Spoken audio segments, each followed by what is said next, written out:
we got it in order now. We're ready to go. So let me officially welcome everybody here. If you're signing in right now, if you're just joining us, in the comments section, let me know you're here, and as we go on, I'll take a peek over and see what is happening. So is everybody here ready for a new way of looking at things, a new shift? A shift is how you see things in your on-camera acting, a shift even possibly how you see life. Before we get on with the webinar, before I even introduce myself, I'm going to do what I always do, my live seminars and as well as my webinars. I'm going to ask you to put all your knowledge aside for just about 45 minutes, and I'm going to paraphrase Henry Thoreau, who said, "How can I come from my ignorance, which is so necessary to my growth, when I keep coming from my knowledge all the time?" So if we want to bring in new information, we have to kind of cut off, all the pathways to what we already know. So for 45 minutes, I'm going to ask you just to be, I don't know, stupid. Just for 45 minutes, just pretend you know nothing about acting. All right, we all good? First, let me introduce myself. My name is John Sudol. I'm an acting coach here in Los Angeles. I'm also the author of a #1 best-selling book on Amazon called Acting Face to Face. It's the actor's guide to understanding how your face communicates emotion for TV and film. I've also come to be known also as the actor's go-to emotion specialist. Meaning I'm the person a lot of agents, managers, and actors go to for anything that deals with the creating or revealing of emotion. And that includes headshots as well. So today, I'm very excited. I'm looking at a whole lot of information that I want to share with you. And any questions you might have, leave it into the comments section. And so today, what I'm going to share with you is the secret language your face speaks.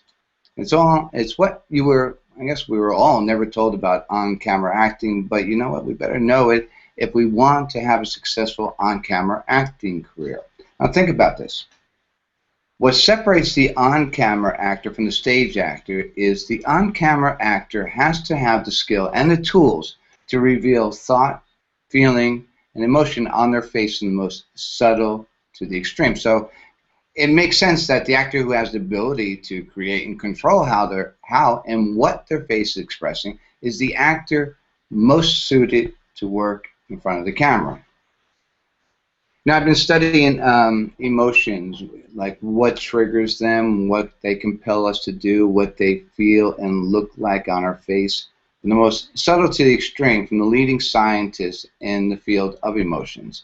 And I've also been working all these years, probably the past 12 years, on how all this information applies to the artistic expression.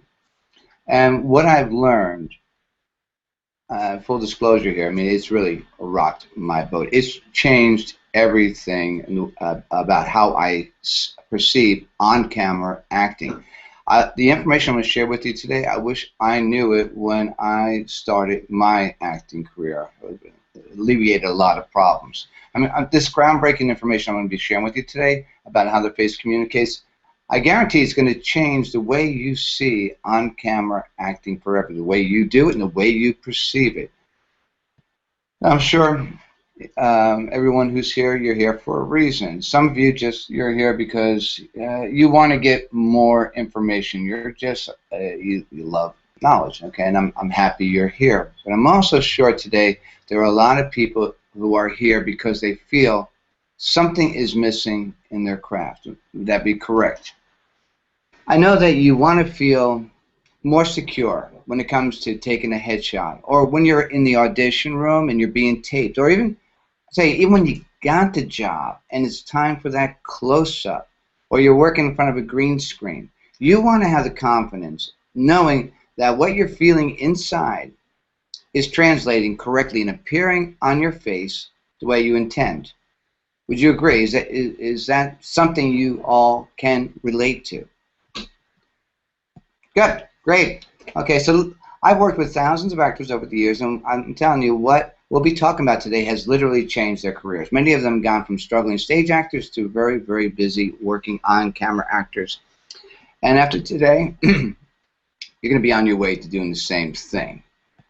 Now, I don't know where everybody is in their journey right now. You might be just starting out, or you've been acting and auditioning for a while, making some headway, or you might even be working fairly consistently. Wherever you are, at some point, you will have to learn how to create and control what your face is saying, what it's communicating. Or how I like to put it, you're going to have to master the language of the face. So if what I'm saying to you right now is ringing the bell of truth and you're ready and willing to make a small shift in your thinking about on-camera acting, then, well, you're in the right place. So let's see what we're going to cover today.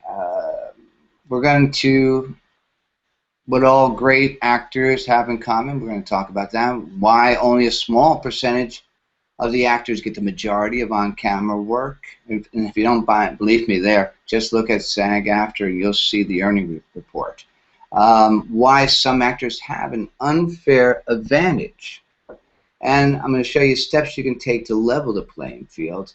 And I'm going to reveal to you the power of emotional alignment. If any of you out there had read my book, you already know about emotional alignment. So if you have any questions about it, this is the time to be talking. Otherwise, you're going to be on it. We're going to take a nice ride to that. All right. So that being said, as we go on with this webinar, I want to know your thoughts. Remember, if you have any moments, anything I'm saying going, yes, yes, yes, I've been through that. I know what that's like. You have those frustrations. Let me hear you. Give me the comments you have on that. I would love to hear them and share them with you. If you have a light bulb moment that goes up, bang, aha, share it. Put it right in the comment section. Love to hear those thoughts. Here's a little self-promotion. If I do say something that gives you an aha moment, or a light bulb moment, or a recognition to something you're going through, well then show me. Up on the top corner, right-hand corner, you'll see like this page. Go ahead and like it. And what I also suggest at the same time, if you pull it down a little bit, you'll say get notifications. I put out a lot of put out a lot of blogs on how we, on not just emotional facial communication, but all types of nonverbal communication. That being said, stay to the end. At the end of it, I have a very special and unique offer I'm going to be sharing with you. One I guarantee that you won't find anywhere else. So hang in there to the end. I promise it's going to be worth your while. And I know for some of you that this presentation or up to that point is going to be great. You've had enough. You got the information, knowledge that you were seeking. Great. You can take off then. That's fine. I got a ton of emails from actors over the years who just either attended my seminar or webinar, and I get an email from them saying, thanks so much for that information. I took what you said and did it, and I booked TV show, and it was just from the information. So if that's you, great, I'm happy for you. However, I know that some of you will want to go to a deeper level. You want to understand what I'm talking about when it comes to nonverbal emotional communication, the key to on-camera acting. And so for you, we'll go into, I want to make sure you get the tools. I want to share some tools with you today that you can use right away in your next audition. So my question now is, so what is this secret nonverbal language that every on-camera actor is expected to know? And there is. When you go in, they're going to be asking you to reveal certain thoughts, feelings, and emotion. And if you understand this language, you're more apt to give them what they want, meaning you're more apt to get a call back, you're more apt to get the booking. Now, before we go into all that, I do want to tell you how I discovered there was even a secret language that existed in the first place. So I want to share a little bit about how I got to understanding this secret language, and it really evolves around how I lost a job. A little background on me. Music was my first love. Then I went into acting. Before I know it, I was working some of the soap operas. I had recurring roles. But as soon as I started working out as an actor, what I really realized is that I wanted more. I became a director. By the age of 29, I became an artistic director of a theater here in Los Angeles called 3,000 Miles Off Broadway. Ultimately, that led me to a bigger house in Seattle, which I spent 10 years as a artistic director of the 65th Street Theater, which was a theater of passion. Great. I loved the theater, loved the stage.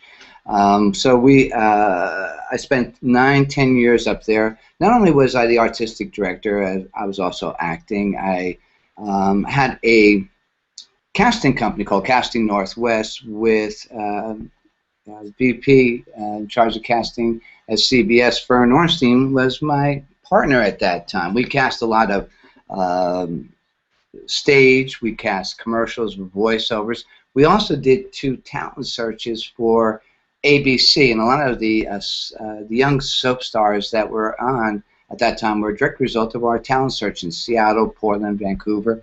So it was a very, very exciting time. And when I got back down to Los Angeles, I went back to acting. And I had worked, I had done, some guest starring roles. My career was actually going really well. However, here's what happened. I went in for an audition for a company production company I had worked for before. I knew the casting director, I knew the director. The casting director, I knew the producer. However, I did not know the director. Great. So I did the first read, and I looked over, I could see a little smile on the casting director's face. The producer there knew it. So I was like, they bring me in because they know I'm going to do the job. However, the director got this stare, and he's just staring at me, and you can see him moving his mouth, and he's thinking, and he goes, okay, that was great, but I need to see that. You need to see this one reaction at a specific time. So he gave me the information. He thought it was very pivotal about what was happening. Okay, and I said, I got it. I did the read again, and again there was this long stare at me. Now this time, he gets up at the couch he was sitting on. I know he likes me because he gets up, puts his arm around me, and he starts giving me what I call romantic language. Now, I'm not saying he was asking me out. Romantic language is it's an inferential language. It's a language that we use in acting. We don't want to tell somebody exactly how to do it, so we infer it. It's like that. Remember that first heartbreak you had? Remember what it was like, that feeling when you woke up, you wonder if anybody's ever going to love you? Or that day when your dog returned from being lost. Remember that feeling you had? Well, that's romantic language. And the romantic language he was giving me was very good. I was moved. I did the scene again. And there it was. There was that long pause, long smile. Fake smile. If you can do this with me right now, stretch your lips like a smile, but make sure it's going in a lateral way, and lift up the cheekbones as you do it. And give me a and you'll know that that was the smile. And that smile is not a good smile. It meant I did not get the job. And at that point, I walked out. I walked out of the audition. I was incredibly frustrated. So that job was mine. I wanted that job. The problem was I couldn't give him that one reaction that he wanted at the time he wanted it. And it was that moment that he hit me that there was something missing in my toolbox. Nowhere in my toolbox was that tool that showed me how to interpret what he was saying and then translate that in a way that I can reveal it that he would recognize. And at the time, he wanted it. Nowhere in my toolbox was that tool. And so that started me on this kind of path of going, well, what's missing? And it wasn't until later on I got into casting, and I did realize that, you know what? I wasn't the only one around who had problems translating what the direction was and coming up with a real recognizable emotional response. There was a lot of people. However, I did notice that there was a small percentage of people who could do it. I noticed that there were certain actors who spoke this nonverbal language really, really well. And the really great ones do in such a way that moves us and sucks us into their world. So if you don't speak this language, it leads to a ton of frustrations. So I'm going to ask you right now, and some of these frustrations and challenges result in, are you often told that your acting is too big or too small, you have problems adjusting it? I can't tell you how many times in an audition where I was in the casting room and an actor would come up with a reaction that the director wanted, but when he did it, when the director wanted him to make it smaller or make it bigger, and the actor lost it. He didn't have the tools to make this adjustment, or they're constantly too big or too small. So out there, any of you been told your acting's too big or too small? Or how about when you see yourself on the screen, it's not what you thought you'd be revealing? Now, this becomes problematic, and I can feel the frustration on this when you think you're doing something, and then somebody's telling you, no, that's not what you're doing something else. And you try to make the adjustment, but you don't know what you're doing in the first place. That leads to an awful lot of frustration. How about some of you out there can't stop your face from moving? Now, this is bottom line. There are people out there who are, their face is overactive. Every thought is registering on their face. And for stage acting, maybe it's not so much a problem. However, when you get into that close-up and that face is moving constantly, it presents a problem. The problem is this, that you're sending so many messages to the viewer that the viewer doesn't know which one they should be listening to. Anybody out there? It seems no one knows what I'm feeling. I had a seminar a couple of years ago where there was a guy sitting in the front row, and I'm talking to him. His face didn't move the whole time. So I stopped the seminar. I said, do you not like it? And all of a sudden, his face kind of moves slightly. His eyes perked open. And says, no, it's really, really good. And I said, well, how about letting your face know? Because I haven't got a clue. When your face fails to communicate what you're feeling, people are at a loss. They don't know. And oftentimes, they don't trust you because you're not letting them in. Anybody out there, every headshot I take looks the same? How much money have you spent on headshots trying to get the one that says who you are and where you fit in? Maybe you don't take the same headshot over, you take degrees of happy, take degrees of sad, or maybe you find that there's always a mixed message in your headshot. I want you to do something for me if you can, no matter where you are. If you can say yes to any one of these challenges, or you've had the experience, raise your hand with me, because I'm there with you right now. Yeah, you see, you're not alone. I mean, these are some of the very real challenges that occur when we try to take our stage acting training that only deals with the body and the voice, and we try to manipulate it and adjust it for the camera. If you're sitting there with your hand up, your acting training, your tools aren't complete. Just like I lost that job all those years because I didn't have the one tool I needed. You've learned all about the body, you learned all about the voice, and now it's time to complete your training so you can work in any venue and learn about how the face communicates. So you're actually in the right place, the right time to get the right information. Now you think about it. When we were viewing, when the days of the silent films, there were all kinds of actors making a living, and they were doing great. And all of a sudden, there was the introduction of the talkies.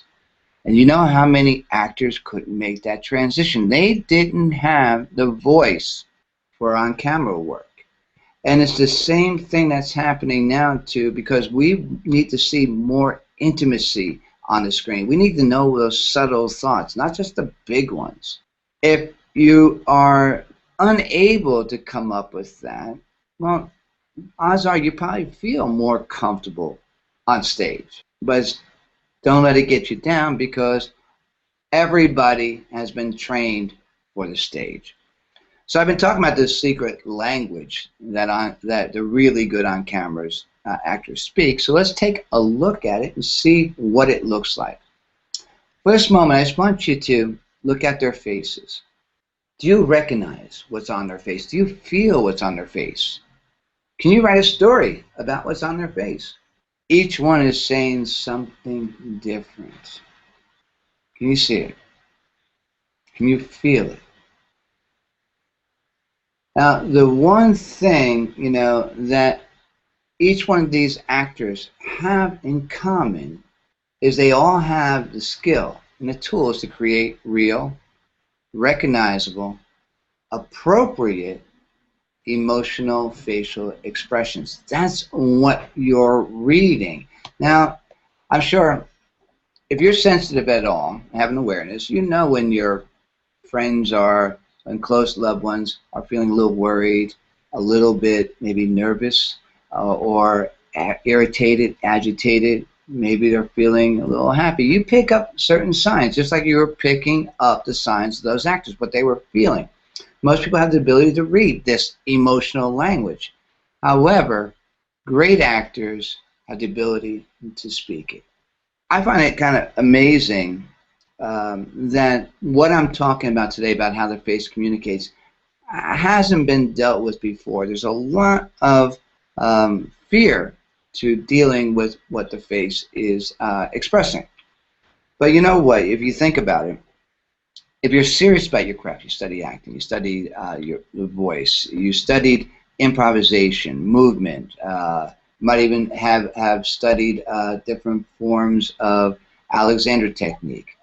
But if I asked you all out there, how many people have studied the nature and experience of an emotion? That means what it feels like, what it compels you to do, what it looks like on your face, from most subtle to the extreme. And I bet you any amount of money, I will get a big old zip that you haven't studied emotions. You haven't studied what they triggers them, what they feel like, what they look like on your face. And yet, what business are we in? We're in the emotional communication business, yet we know very little about it. And the tools that we get to speak this language, for some, they seem to work, but maybe it's not really what they're doing. For example, the tools that you have to work to take your stage training and adjust it for the cameras, just bring it through the eyes. Well, I don't know if your eyes have ever woken you up in the middle of the night saying, damn, I'm angry or I'm sad, but there is no conduit from your eyeballs to any of the emotional peptides. Now, things happen around the eyes, and also the eyes can be moist, so they can be dry, but that could be allergies. Also, the eyes can move slowly back and forth, but the eyeballs themselves don't get emotional, and you can't ram an emotion through your eyes. Now, I want you to look at these photos. Can you read something on each one of their faces? And are you reading it in their eyes? What you see maybe is focus, but that focus doesn't tell us what they're feeling. It's what's happening around their face that is telling you what they're feeling. Another tool we get to use is just think the thought. I can't tell you how many times I've heard that in an audition, and I can't tell you how many times I've seen people think the thought and absolutely nothing appears on their face. Well, here's the thing. Every acting teacher worth their salt is going to tell you, you got to have thought. Thought is the impetus to action. It's what drives us. However, what they failed to tell you is that a thought not connected to a strong enough idea or opinion will never ever change your face. And if your face doesn't change, we don't know you're thinking something or feeling something. You're leaving it up to our imagination, and sometimes that's not what you want. So just thinking the thought. you go through your day, and if you think, well, what did you have for breakfast? Now, did you react really big? You probably did if something big happened. If nothing happened, there was no reason for you to react. The thought wasn't strong enough. So I want you to take a moment to think about how many times you've been told just to think the thought. And if you're here today, odds are that thinking the thought didn't do anything for you. Guys, let's look on to our next one. The next tool we get is be honest. Okay, so we all heard that we want to bring honesty to our work, and we want to be truthful. However, here's what I want you to think about. There's two truths that an actor has to be concerned with: the inner truth and the outer truth. The inner truth is all about your sensations, your impulses, your thoughts. When they're in alignment with what's going on with the character, you feel truthful. However, as important, if not more important, is the outer truth. Because if I don't see it, I meaning the viewer, then I don't know what you're feeling or thinking. And you don't know you are telling the truth until I, the viewer, tell you you are. So we need to be validated that this is the truth. Because you can be feeling all you want, and if those problems such as no one knows what I'm feeling is coming in, or I'm too big or too small and I'm being inappropriate, well, then you won't appear to be truthful. Another tool we're given, or it's more of an adjustment, is on camera is just the same as stage, just smaller. And I'm going to have to beg to differ with that. If you watch any Nickelodeon or Disney Channel, there's a lot of big acting. But it all has to be real, and real meaning it has enough detail to make it look like life, and it has to be recognizable. So just because you have CSI and you have Disney, what's different is the style and the tone of the show. But if it's not, again, not recognizable, it doesn't really matter what show you're doing. So my question is there something missing when it comes to translating the tools that we need for on-camera acting that we haven't gotten? And I'm going to say absolutely. And the tools we need is the tools to create and express and control how emotions, thoughts, and feelings appear on your face. Again, when you think about stage acting, we communicate emotion, thought, and feeling through the body and the voice. And when I was a stage actor, the only thing I concerned myself with is, could you hear me and could you see me? But then when I moved into on-camera acting and I got to that close-up, I had to be thinking something else. When I needed to be, when a reaction needed to be translated and revealed on my face, well, I'm looking to put it through my body. And that director back then, he didn't want to see it in my body. There was no words for me to talk. He wanted to see those thoughts manifest on my face, and again, I did not have the tools to do that. Up until now, we've learned two channels of nonverbal emotional communication. That's the body and the voice. Now it's time to complete your on-camera training and learn that third one. That's your face. And to understand how your face communicates, what you have to first understand is emotions. Bing, what are emotions? I mean, oftentimes we're not thinking about, well, what they are. We're only thinking about what we would do if we were feeling it. But understanding emotion is critical to our on-camera acting. So I'm going to define it for you loosely. Emotions are reactions to things that we deem to be important to our well-being, either in a positive or negative way. Now, the key word here is important. Now, what a lot of actors aren't aware of that we need to kind of address is that if something isn't important, really important, now you can't lie to your brain here, it's going to know. If it's not important, you will not become emotional. Now, your face speaks a very emotional, cognitive, and emblematic language. And because of the time restrictions of today, what I really want to focus on here is the emotional language. Now, what you might not know is that the science has shown us, based on the work of Dr. Paul Ekman, if you've ever seen the show Lie to Me with Tim Roth, the show is based on him. And what his research turned up was that anywhere on the planet, people will recognize 7 universal emotions. And that is anger, happy, sad, surprise, fear, and contempt, and disgust. Now, what the research has also shown is that each one of these emotions also have universal sensations. They feel different. Each one feels different than the other. They also have different impulses, meaning when you experience an emotion, the brain is summing up enough energy and impulses for you to take certain actions. Like for example, with anger, it's summing up the energy and sending the impulses for you to remove any interference. So this is done with or without your consent. These experiences and impulses are universal. These sensations are universal. And what triggers the emotions are universals. Now the thing when it comes to triggers, triggering the emotion, there's variations, but ultimately it comes back to that theme. Now what makes these emotions recognizable is that they each have unique muscle groups or muscle patterns. You won't find the same muscle groups in anger as you will in sadness and fear. They're different. This is why you recognize when your friend's feeling a little irritated or annoyed, as opposed to being sad or you feel judged by someone.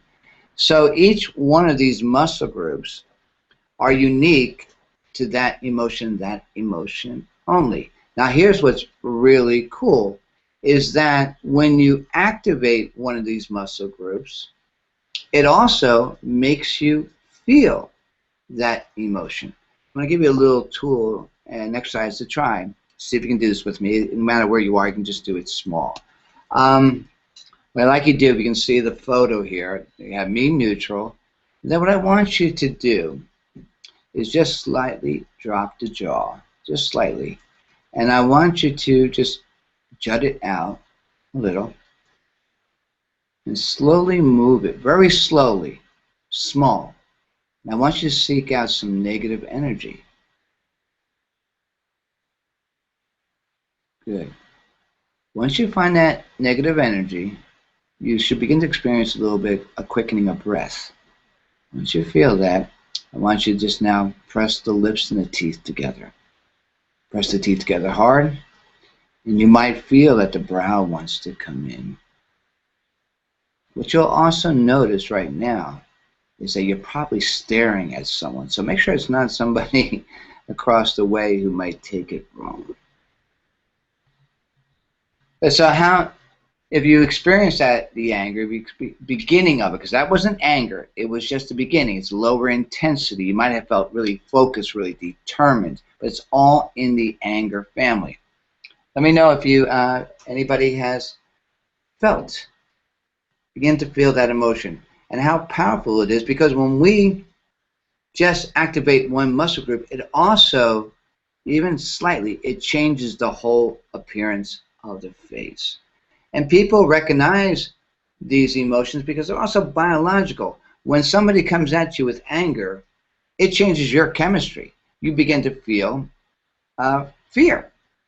Now, depending on your psychology, you're either going to want to run, which is the fear is doing, or maybe your psychology leads you to be more confrontational, so it goes to anger, or maybe you think the harm isn't worth it, and it triggers contempt. Either way, what's on your face and what's on someone else's face is having an impact on the viewer, and that's the job of the on-camera actor, is having that impact on the viewer. Now, a moment ago, I just showed you the 7 universal. Those emotions I showed you are called macro. And there's 2 other ways that emotion appears on our faces, with the micro and the subtle and partial. So when we look at the micro, again, back to Lie to Me, this is what Tim Roth is picking up all the time, these quick flashes of emotions that people are trying to conceal. So when you feel an emotion, something strong, and you don't want somebody to see it, what happens is when we feel it, the voluntary and involuntary muscle groups begin to go into action. Now, if you're trying to hold that back, what ends up happening is the involuntary muscle groups try to stop it. but within a 64th of a second or 24th of a second, very quickly, it leaks out. And this leakage can also be, if we do it correctly, this is kind of the leakage of what's of your character who doesn't want to express exactly what they're feeling, but they can't help it. Problem is, these are unconscious or unconscious leakage of an emotion, of a real feeling, and for some reason that you're concealing. However, we are working in the imaginary world, so these don't happen organically. You can't try to create the emotion and then try to create a microexpression by trying to squelch it. There's another way of doing that, but I hope you guys liked a little bit of the graphic here. So the next way that emotions are revealed, we have the macro and the micro, and that is in the subtle.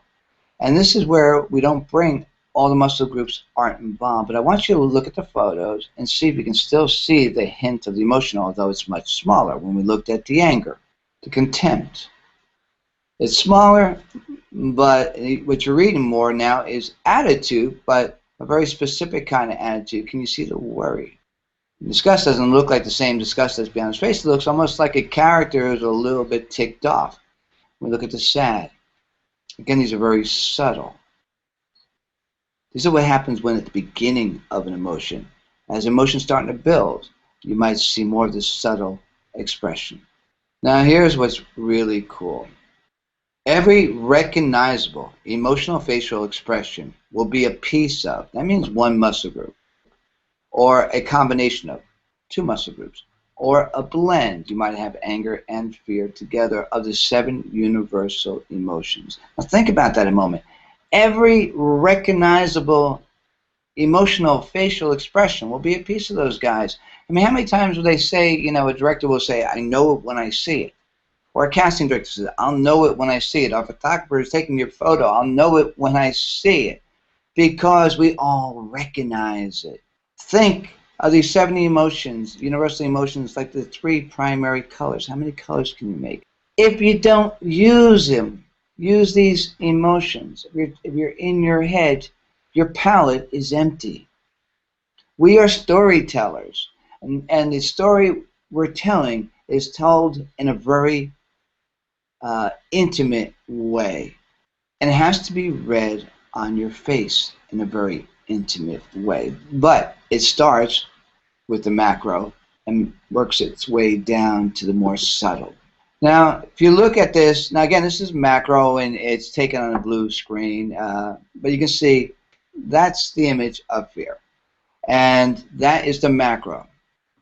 But when I showed you those photos earlier of them speaking the language, can you see now why you recognize the fear in Denzel?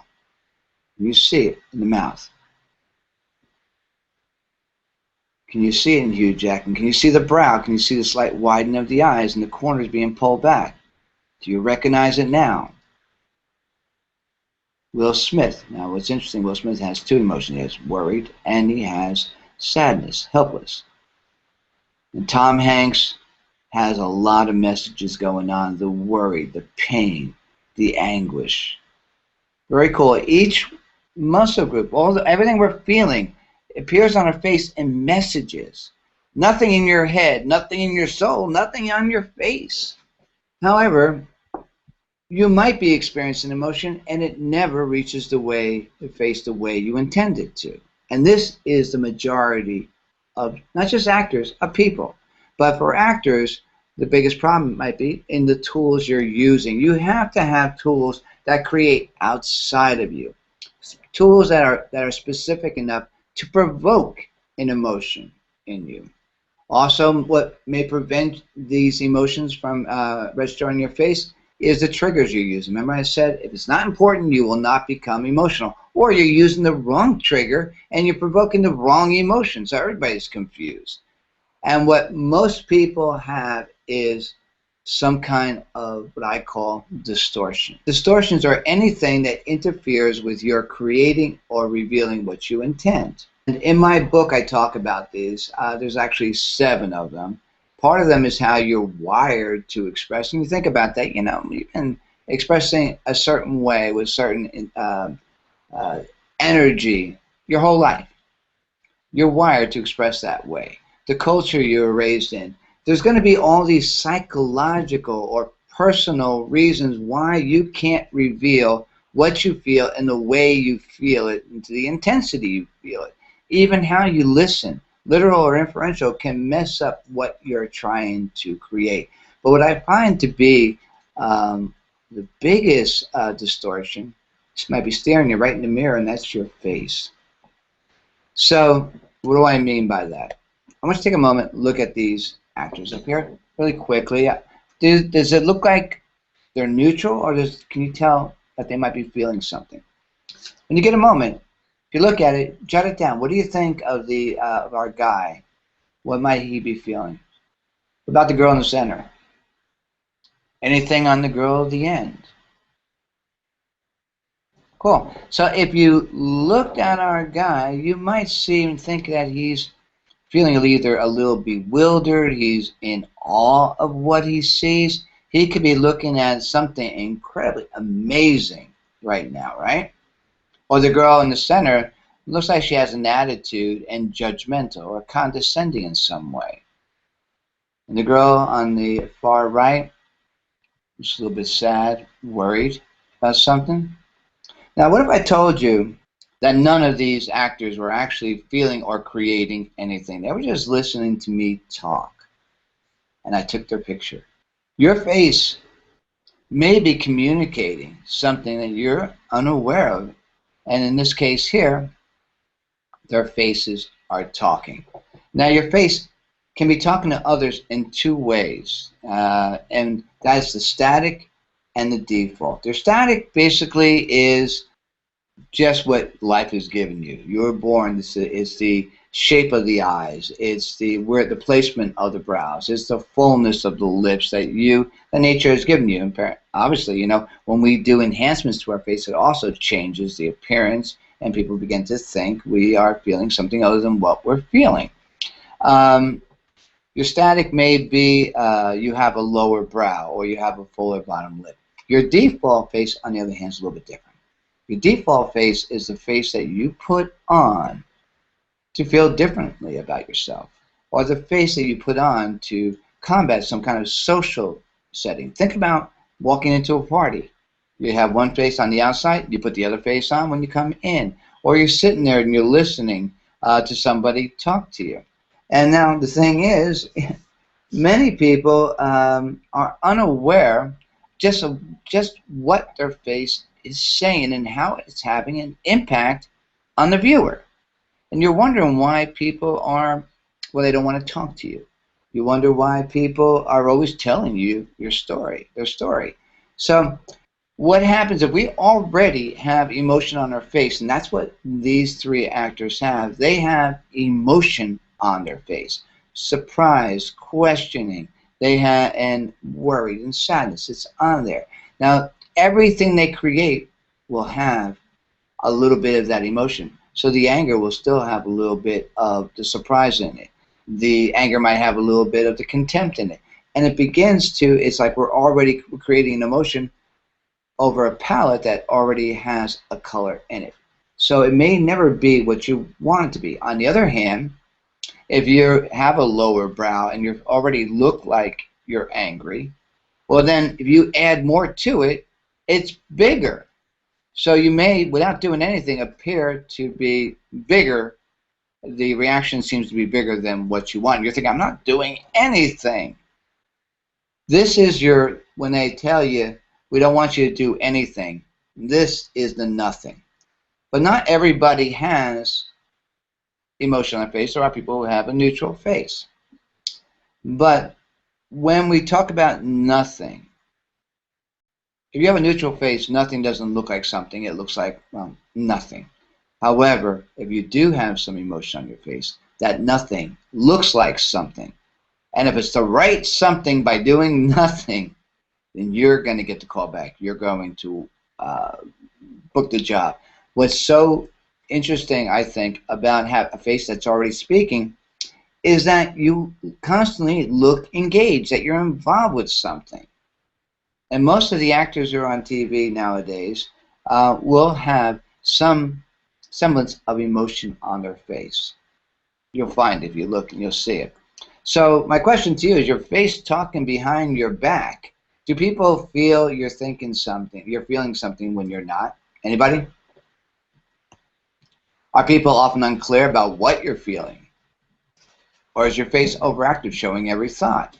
Maybe this is part of the problem. You look like your face is busy. Do people tend to read you wrong, think you're smarter than you really are, or not smart? Maybe they tend to think you're aloof, arrogant, fragile, or even flirtatious. Now here's the thing. What you don't know about your face can kill your on-camera acting career. It can definitely interfere with it. If there's a difference between what you feel and what your face is revealing, booking becomes very, very difficult. And the further you are away from what I feel and what I reveal, becomes virtually impossible. It's like you're speaking a totally different language than everyone else. And I believe that this is the reason why only a small percentage of actors get the majority of on-camera work, because the majority of actors are out of what I call emotional alignment, based on all those distortions. Almost everybody who's come to my studio has had some degree or intensity of some distortion. If you want to work on camera and there is a difference, and you can't manage that difference, and you can't adjust it, and the truth is, it's really hard to do on your own. You can't change what you can't bring an awareness to. And right now, how you're expressing yourself feels absolutely normal. I go into this, the distortions and this lack of alignment in detail in my book. So if you have any questions, you read my book and you want to, I missed something, let me know. So here's the thing. It's really hard to win when the playing field isn't leveled. You know, some actors have less distortions than others. Some are more sensitive to what they're expressing, what they feel, and what's on their face. And those are the people who think, well, I'm just thinking the thought. Well, they are, but they also have that awareness of that change. Some people were just born and raised to be better on-camera actors. And I'm not saying that to bum you out, because you can level the playing field. And I'm going to tell you how to do that in a moment. You can absolutely compete and get in with these small percentage of actors who are getting all the work. Let me show you how in a moment. See here, because here's the thing, we have to really, I want to drive this home, because you need to know this. If they don't recognize what's on your face, how can they hire you? If you can't consistently create and control what your face is expressing, how are you going to repeat it? If you don't know what you're expressing, how can you make that bigger or smaller, or more intense or less intense? How can you adjust it? And this is what it means to be an on-camera actor. Take a moment, let that sit in. You see, every actor who wants to work consistently on camera has to have the skill and the tools to create and control what their face is expressing, because that's what moves us. That's TV and film acting, and that's what you were never told about on-camera acting. So here you are at the crossroads. You want to have a successful on-camera acting career. You know that. That's why you're here. At the same time, everybody's been telling you, well, just think the thought. Bring it through the eyes. Just make it all smaller. And you are, and I know you're frustrated. I was incredibly frustrated. To be honest, you know, when it came to that close-up shot, I was uncomfortable. I mean, the director was working with me. I'm going, did I get it? Was it too big? Was it too small? Was it? Now, that's great when you're working with the director, but when you are auditioning, you have to be the barometer. You have to know how intensely you're feeling something. And it's not, if you don't have this connection between what you feel and what you reveal, as again, it's not going to go away. You've been taught, don't worry about what your face is doing. Focus on creating it honestly, truthfully, organically. However, if it doesn't communicate on your face, if those thoughts and the most subtle to extreme don't appear on your face for whatever reason, well, then you better be concerned with it, because you won't be able to have an on-camera acting career if you can't create and control what and how your face is expressing, because that's what on-camera acting is all about. We've all been trained to be stage actors. Your face is in the every step of your on-camera acting journey. It's in your headshot. It's in the audition. It's in the medium, in the close-up shot. It's everywhere you go. So it would behoove you to bring focus to it if it's not operating the way you want. So right now, if is the point where I'm going to be talking to you about some special offers that I have. It's a little bit what I'm going to offer. So for those of you who showed up, you got the information, and you're good. I'm not going to be upset if you need to leave right now. I just want to be talking to the people who really want to be more on the inside of what they need to do to increase the odds. So I'm going to give you a few moments. If you're ready, if you heard, say bye. And I know that you're going to have a great career. But for those who want to stay and want to kind of get more of the nuts and bolts to on-camera acting, hang on, and I'm going to share that with you.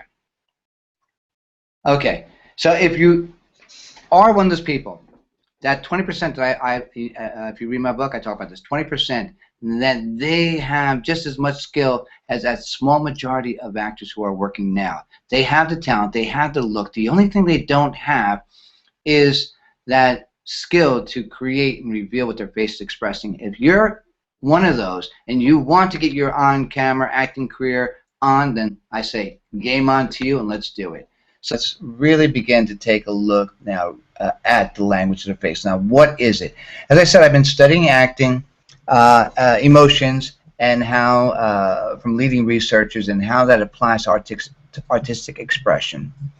And I came up with this process, and it's called the language of the face. And it's not just a process, but it's also a set of tools that's going to teach you how to communicate non-verbally what you feel, think, through the use of emotional facial expressions. I'm telling you, here's the thing. When you do this correctly, what it does is allows the viewer to read your mind. Now, this language here, when you learn to speak the language of the face, it organically forms an emotional triad. And that emotional triad, again, if you read my book, you know what that is, but let me tell you. It's the three forms of nonverbal communication: the body, the voice, and now the face. It's power. The first step in leveling the playing field and speaking the language of the face is you got to get into emotional alignment. So let me tell you what that is. And when we get into emotional alignment, the first step is you have to understand how you personally reveal emotion. Remember, we were talking about those distortions. We have to identify them. We have to identify, is it your tools? Do you need to have better tools that will so that you can provoke the emotion you desire? You have to understand. You're going to get a greater understanding of emotions now, because emotions are going to tell you, once you understand the sensations and impulse, they tell you to what degree you're experiencing it. Most actors tend to under-prepare for the emotional connection, the emotional life of the character, because you don't know what to look for. You're just jumping in, hopefully, and what happens, you know that you jumped in too soon, and now you need the body and the voice to up the ante, and you're too big. We have to understand and master all the muscle groups. This is key to nailing the reaction. Understanding the emotions is the inner truth. Understanding and mastering the muscle groups is the outer truth. Now, you can spend years searching the internet, as I did, for the same research on emotions. You can also spend the next 12 years figuring out how to integrate it with artistic expression, but why would you do that? I've already done that for you, and I want to share these tools with you, and I want to tell you about my emotional alignment intensifier that come up in classes, August 19th and 26th. They're both 4 hours each, and they'll be starting at 4 p.m. Pacific Standard Time. That's LA time. Ultimately, if you're interested in this class, you see there is a green button as you scroll down right below the video here, and it says register now. That when you do click that button, that will take you to the web page that has all the information breaking down what this intensive is all about, and it gives you the prices on that. Let me tell you one thing, that the value of the class, what you'll get out of it, is I could be charging anywhere between $250 and $350 for it. You will not be charged that, but I want you to go check out the website because I have something special, and I just don't want to say it over over the airwaves because too many people will hear. I just want to keep it with us. All right. So what I'm going to do is I'm going to be looking at your face. I'm going to tell you exactly what it's saying to others, and not only that, but why. You're going to learn how to integrate what it's saying and how it defines characters and how to use it for your characters. I'm telling you, there's such power knowing that I'm not doing anything and people are reading this. The hard thing is controlling the urge to do something. I'm going to show you how to deal with that. And also, this is when we identify why you're feeling what you're feeling. Now you're going to begin to understand why people may be confused by what you're emotionally revealing. I want to take just one little moment on this because this face reading is so different and so unique, and at the same time it's so powerful. I was working with especially young girls my last class, and what they learned was that they were feeling so bad about themselves because other kids weren't talking to them. They weren't inviting them out. And when I told them the reason why was because of what was on their face and wasn't because of who they were, it was life-changing for them. And how much of our self-esteem, is affected when people treat us a certain way. We don't understand why. But you may be putting up on your billboard, stay away, and not even know it. That's the power of having your face, understand what your face is saying to others. I say, is your face talking behind your back? Your face defines your brand. So if you don't know what your face is saying, you really don't know what your brand is. The second class is about us getting into emotional alignment, is the emotional screen test. This is going to immediately tell you where your strengths and where your weaknesses are. You're going to discover how you personally reveal emotion. We're going to evaluate to see how intensely you're feeling. You're going to gain a greater understanding of emotions. This, again, I don't want to be too repetitive, but I can't say it enough that understanding emotions and how they're triggered and the sensations and the impulses is all about where you are truthfully. We're going to also now take in the third class once we identify any of the distortions and and how we're revealing emotion and noting if it's the tools or the triggers you were using. Then we begin to build it. We're going to break down each of the emotional muscle groups. We're going to build an emotion from the most subtle to the extreme. And you're going to use the triggers that you're coming up with to do that. So it's all organic. It's truthful. And it's clear and it's recognizable and appropriate. You're going to begin this alignment process. You're going to gain the tools to create and connect and reveal emotion. As I said, we're going to organically build each emotion from the subtle to the extreme, and you're going to learn how to tap into this emotional power within. You'll also, although it's not part of this class, if you do have emotional blocks, this is the first step in releasing them. So any of you have a problem with anger, sadness, fear, getting into emotional alignment, that's what this is all about. How do you get in touch with the fear? How do you get in touch with the sadness? I'm going to show you exactly how to do that.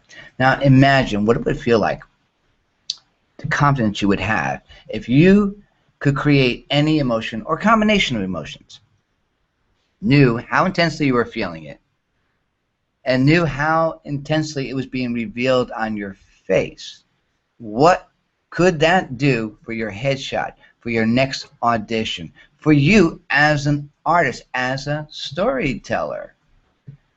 Again, you can see that green button down there. When you're ready, I think it opens up another window. You can check it out while I'm still on here, and I can answer any questions. So feel free to do that. And if it doesn't, come back. Also, I'm bringing that on that. The other button is my ebook. That you can get my ebook. It's $5.99 on Amazon, but for today you can get it for $3.99. But I'm going to tell you a little secret right now. If you're going to the emotional alignment intensive, you're going to want to do this. You're going to get that ebook for free. So keep that in mind. We're going to gain a greater understanding of what you need to do to take the headshot that works. You will begin to understand that what's on your headshot is emotion. Who you are, if you're playful, what is the emotion of playful? It's probably going to go to happy. Well, what kind of playful are you? Are you playfully sarcastic? That could be happy and contempt. It's defined. We recognize it. Look, I'll challenge you to look at every TV show and begin to look at the characters based on what I was saying. You go back and play the emotions, see the 7 universal emotions. I bet you will begin to see that each one of those characters has an emotional base that identifies them. It's very cool. And you're going to get a bonus if you do like the show Lie to Me. I'm going to also teach you how to read, detect, and interpret micro and subtle expressions. So that's the bonus. But as I warn everybody going in, you take it. When you learn it, you can't use it to go to the dark side. You can't be walking around everybody, oh, I saw that you just expressed contempt. You were judging me. No, you got to, it takes more than that. But anyway, it's an added benefit. On here, I just want to show you a little bit of some of the many students. Eric came to me, I remember last year, his goal was to book 12 commercials. What do you say? I joined John Sudo's class because I wanted to increase my booking ratio when it comes to commercials. On a regular year, I booked 3 to 4 commercials. Since starting John's Language to the Face, I booked 3. I've met my yearly average in a 6-week period. Instead of dreading commercial auditions like I used to, I can't wait for the next one. My commercial technique has been majorly improved. In John's class, I've learned that booking commercials is not just a numbers game, and that you can actually increase those bookings by using this technique. Anyone who's serious about booking commercials should definitely take his class. Now, on the flip side, Susanna is also a commercial and a theatrical actress, and her job booking after the class, the Criminal Minds, the NCIS, and it was all because one of the things we got in touch with is she was having a little problem with the expression of anger. She nailed it. She broke through and had more control over what she was expressing. This I just wanted to share with you. This came in May 22nd. It was right after I finished my last emotional online intensive class. And she says, "Hi, John. So glad I took your web class last month or so.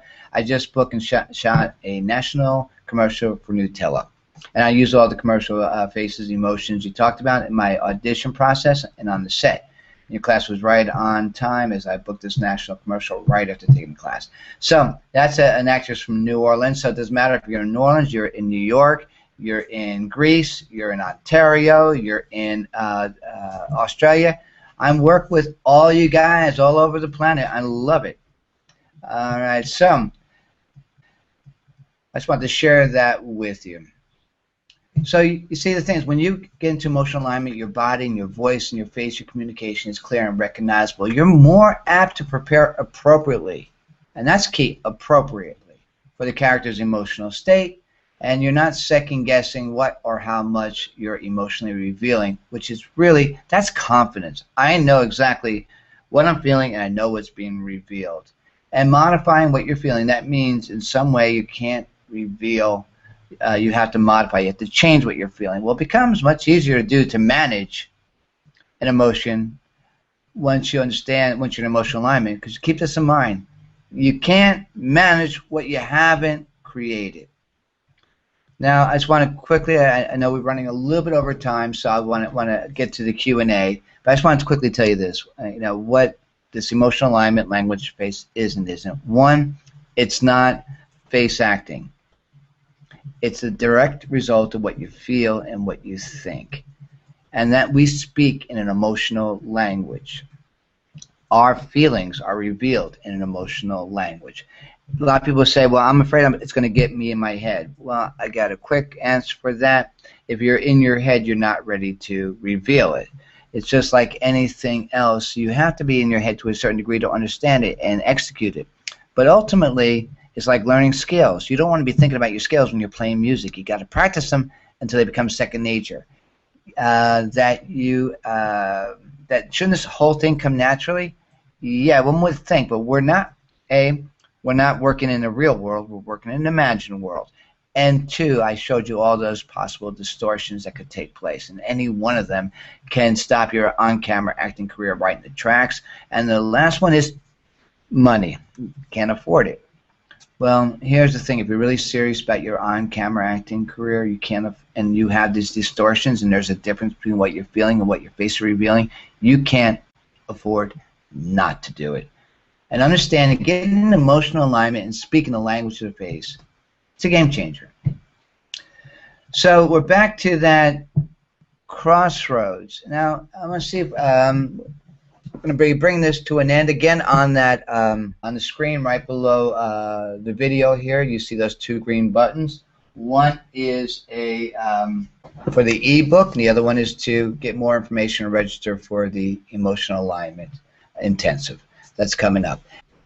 Again, this will be up. If you can register, that means the class is still open. The class cuts off after 9 people. I keep everything small. On the website, you'll see that I also have a payment plan option. So if there's any questions, please email me, John@thelanguageoftheface. Leave your comment here. I'll find it. If I haven't answered your comment today, I definitely will. And I want to thank everybody for stopping by. And till then, I'm hoping to see you at this next Emotional Alignment Intensive.